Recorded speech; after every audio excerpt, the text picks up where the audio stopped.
Hello les amis, content de vous retrouver aujourd'hui pour une nouvelle vidéo, cette fois-ci du côté du Cameroun. Le menu d'aujourd'hui c'est le héros et le watafoufou. Nous allons ensemble faire les achats au marché. Bon là, nous étions en train d'acheter le watalif. Vous savez que la base du héros c'est le watalif et le coq bien sûr. Bon là, on a fait nos achats du watalif. On a acheté 3 paquets de 350 pour une bonne quantité de héros, une bonne quantité. Là, on achetait le foufou, le watafoufou, pour ceux qui aiment bien le watafoufou également. Ça se mange aussi avec le foufou. Là, on achetait le watafoufou, une bonne quantité pour un bon nombre de personnes. Voilà, on regardait ce qui est vraiment propre, ce qui est beaucoup. Parce que c'est ça en Afrique. On doit se nourrir, on doit bien manger. Bon là, on avait déjà fini d'acheter notre watafoufou propre. Et ici, là, maintenant, on achète le coq. Comme je vous disais tout à l'heure, le coq, c'est la base du héros. Le coq et le watalif, la base. Alors, on a bien discuté le prix. Parce qu'aujourd'hui, là, les choses sont devenues chères. Jusqu'à si tu as un petit 10 000 comme ça là, pour que tu t'en sortes, ce n'est pas facile. Donc, il faut bien discuter le prix au marché pour pouvoir s'en sortir. Là, elle nous servait. Elle nous disait comme quoi, parce que c'est nous, sinon elle ne servait pas comme ça. Donc, elle nous a vraiment bien servi. Voilà, comme vous pouvez le constater, il y a de l'huile rouge à côté. On a aussi pris l'huile rouge. Je n'ai pas filmé quand on achetait, mais on a pris une bouteille d'huile rouge, 1 litre précisément. Et oui, et voilà un peu à quoi ressemble le marché par derrière. Bon, là on est donc venu acheter les pots, en quoi appeler le kanda. Pour ceux qui connaissent la peau, vous savez que le héros, quand on parle de héros, on parle de peau. Quand il n'y a pas la peau dans le héros, non, le héros là voit l'échec. Donc voilà, on a acheté les pots. Et il faut prendre ce qui est bien charnu. Parce que dans le héros, on aime les grosses viandes. Ce qui est bien charnu, pas les maigres trucs durs là. Ce qui est bien charnu. Voilà. Et aussi, on a besoin du poisson sec. Là, on a acheté notre poisson sec. Les tasses, c'est 500. On a donc pris un tas de 500. Et ici, nous étions donc chez le boucher. Pour acheter quoi? La viande, bien sûr. Pour acheter la bonne viande. La viande qui gonfle dans la marmite, là. Oui. Il nous servait. Et voilà. Bon, là, on partait acheter d'autres ingrédients. Voilà à quoi ressemblent nos locaux au marché. Chacun a son petit espace, là, bien posé, pour vendre sa marchandise au calme. Ici, on n'a pas fait au supermarché. Déjà, tu passes seulement prendre sans discuter le prix. Ici, on discute le prix. On te dit que quelque chose, c'est 15 000. Tu commences d'abord par dire que tu as même 1500. Oui, avant que vous avancez petit à petit. C'est comme ça le continent. Voilà pourquoi on aime notre continent. Voilà. Voilà le marché. Regardez, appréciez, admirez. Pour les membres de la diaspora qui ne sont pas venus au pays depuis des lustres là. C'est le moment de voir à quoi ressemblent nos marchés après que vous nous ayez laissé. Voilà. Là, on marchait.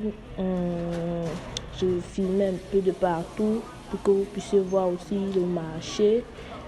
Vous puissiez voir les différents endroits.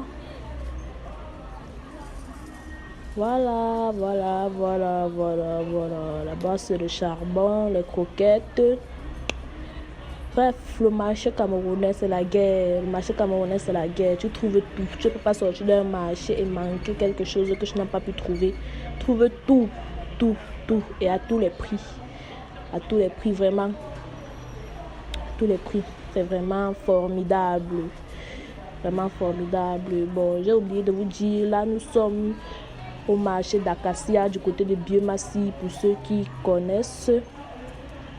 Voilà, il y a plusieurs marchés, mais comme celui-ci est à côté de la maison. C'est pour cela qu'on a opté pour ce marché.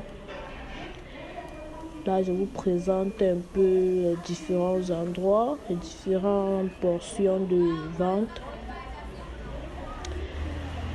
Et hop là, voici la poissonnerie. Vous savez que quand on part au marché, on part pas seulement pour acheter la nourriture d'une journée. On peut profiter à acheter, faire peut-être le marché de la semaine ou du mois. Voilà. Bon, là, on allait acheter notre follerie. Vous savez que un bon héros mérite d'être accompagné par une boisson fraîche, naturelle, bien glacée. Voilà. On allait acheter notre follerie chez notre asso habituel qui sait bien qu'il y a les bons ingrédients. Et voilà le follerie dans le sac. Elle vend beaucoup de choses. Bon, là, on a opté pour le follerie de 500. Au follerie en poudre, plus précisément en poudre, parce qu'en poudre, ça ressort beaucoup de follerie. Beaucoup, vraiment beaucoup. Ça peut suffire vraiment à plusieurs personnes. Voilà. Elle nous a bien servi et mettre notre cadeau. Voilà. Et là, on était déjà en train de quitter le marché. On a fini d'acheter le nécessaire. C'est vrai qu'il y a certains trucs que je n'ai pas pu filmer, mais vous verrez à la maison lors de la préparation. Parce que là, c'était au marché. Pour filmer chaque truc, c'est pas vraiment évident. Voilà, au marché. Regardez un peu les prunes là. Ça vous dit, ça c'est la saison des prunes plantains. Prunes plantains, le temps sinon. Si tu veux faire plaisir à quelqu'un, garde-lui seulement le prunes plantains. Bon, voilà, nous sommes déjà à la maison. Voilà les ingrédients qu'on a achetés. On a acheté un peu de tout pour le héros. Comme je l'ai dit au début, notre repas du jour. Voilà. Bon, au travail, on a commencé à faire le water leaf. Et découper. Une fois fini, on a commencé à laver notre water leaf bien propre là. On lave ça bien parce que ce sont les légumes. Et les légumes sont vraiment délicats. Il faut vraiment bien les laver pour ne pas avoir les problèmes de ventre après. Bon, ça c'était le premier tour que j'étais déjà en train d'enlever de l'eau. Là maintenant, j'avais fini de rincer le deuxième tour. Voilà. C'était déjà bien propre. Voilà, je mets dans la bassine. Et vous savez que quand on met les feuilles de héros dans la marmite, ça doit bien cuire. Donc, pour faciliter la cuisson, il faut laver le coq dans la même eau du water leaf. Voilà, c'est un petit secret. Bon, là, on est en train de découper la peau, notre peau. C'était plusieurs peaux, hein? Donc les peaux. En général, on a découpé ça un peu petit. Bon, comme nous sommes entre nous à la maison, on a opté pour cette grosseur. Donc, c'est un peu ça. Là, on avait fait bouillir notre peau et viande dans la cocotte minute, bien sûr. Et là, le coq et le water leaf étaient déjà clean, au propre. Là, on commençait déjà la préparation. On avait déjà versé nos viandes dans la marmite. Ensuite on mettait déjà le coq. Bon, chaque personne a sa façon de commencer. Nous on a commencé par mettre les viandes. Ensuite on a mis notre coq dans la marmite et puis on remue très bien. Et ensuite on ferme la marmite. C'est vrai qu'on vous a pas montré comment on a fermé la marmite. On a laissé cuire. Vous laissez cuire le coq de telle sorte que les feuilles soient déjà marron. Une fois que les feuilles sont déjà marron là, vous ajoutez maintenant le water leaf. C'est donc ça qu'on est en train de faire. On ajoutait le water leaf dans la marmite. Donc vous pouvez même goûter le coq pour voir si c'est mangeable dans votre bouche. Si oui, vous ajoutez donc votre water leaf. Vous ajoutez votre water leaf et vous remuez. Vous remuez bien. Puis vous fermez la marmite. Bon, là on était encore en train de mettre notre water leaf. C'était vraiment beaucoup. C'était vraiment beaucoup, vu que nous sommes nombreux à la maison. On va préparer une bonne quantité de marmite africaine. Bon, là, on avait déjà fermé, jusqu'à ça avait déjà cuit. On ajoutait dans notre poisson sec. Poisson sec bien dosé, là. Vous savez que le poisson sec donne un vieux goût au héros. Donc, on ne doit même pas s'amuser avec. Magie crevette, oh là là. Magie crevette, tu ne mets pas magie crevette dans ton héros, que tu comptes sur quoi, Massa? Tu comptes sur quoi? Ça aura quel goût? Donc là, on mettait notre magie crevette bien dosée. On a mis 2 magie crevettes. 2 magie crevettes, vu la quantité du héros. On a opté pour 2 magie crevettes. Ensuite, on met le sel en quantité suffisante, bien sûr. En quantité suffisante, puis on remue le tout. On tourne bien pour que le héros puisse avoir la saveur partout. On tourne. Et là, on ajoutait notre poudre de crevettes. Les crevettes écrasées déjà.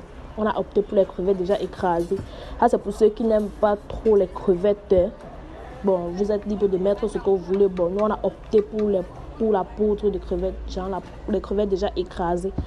On a opté pour cela. On a bien dosé. Vous savez, aïe maman, le piment, héros sans piment n'est que ruine du héros. Vous-même, vous savez ça. Bon, là, on a fini de remuer. On a bien fermé la marmite. Ça a bien cuit. Voilà, ça a bien cuit. Là, maintenant, c'est le moment d'ajouter quoi? L'huile royale. L'huile. Vous savez que, aïe maman, héros. On parle de héros, on parle d'huile. Héros sans huile, c'est quoi? Ce sont les légumes du couscous. Non, l'huile. La bonne huile rouge. L'huile bien. Bon, là, on mettait notre huile. Aïe, maman, quand tu mets de l'huile sur le héros, l'odeur que tu ressens déjà là. Aïe. Voilà, on tournait. Notre héros était déjà presque OK. Vraiment, c'était déjà presque OK, comme vous pouvez le constater. Bon, là, c'était déjà cuit. On avait déjà bien mis notre huile. On avait déjà bien mis, on a goûté, tout était bien OK. Bon, là, nous passons à la préparation du watafoufou, le complément de notre héros. Là, on a émietté avec nos mains le watafoufou comme il était dur, comme vous avez pu le constater. Et vous mettez l'eau dans le watafoufou en fonction de comment vous voulez que ça soit. Genre, si vous voulez que ça soit trop mou ou un peu dur, vous voyez. Là, on a donc mis dans la marmite, c'était déjà au feu. On tournait déjà. Maman, pour tourner ça, il faut avoir la force. C'est pas tout le monde qui peut tourner l'affaire, si je vous dis. Si tu n'as pas la force, mieux tu ne t'aventures pas dans ça. Hein? Parce que l'affaire se demande beaucoup de force, excessivement de force. Là, on tournait, c'était vraiment pas facile. La marmite bougeait. Donc, il fallait quelqu'un pour arrêter, pour que ça aille un peu plus vite. On tournait. Vous voyez comment c'est compliqué, non? C'est difficile. Le pilon ne bougeait même pas bien parce que ça demande de la force, beaucoup de force. Mais on a pu s'en sortir quand même.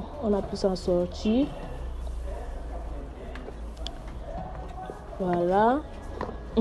C'est pas du tout facile. Bon, là, notre watafoufou ressemblait déjà à quelque chose. Vous voyez, non? C'était déjà sur le point de cuire. Voilà, un grand pas. C'était déjà en train de cuire. Ça ressemblait déjà au watafoufou, même là. Voilà. Et au fur et à mesure que ça cuisait, déjà, ça devenait un peu déjà plus facile à tourner. Voilà. Et bam, c'était déjà prêt. On enroulait maintenant. On enroule les boules à l'africaine. C'est comme ça qu'on enroule les boules de watafoufou au Cameroun. Bon, il y a plusieurs formes. Vous pouvez aussi faire en rond.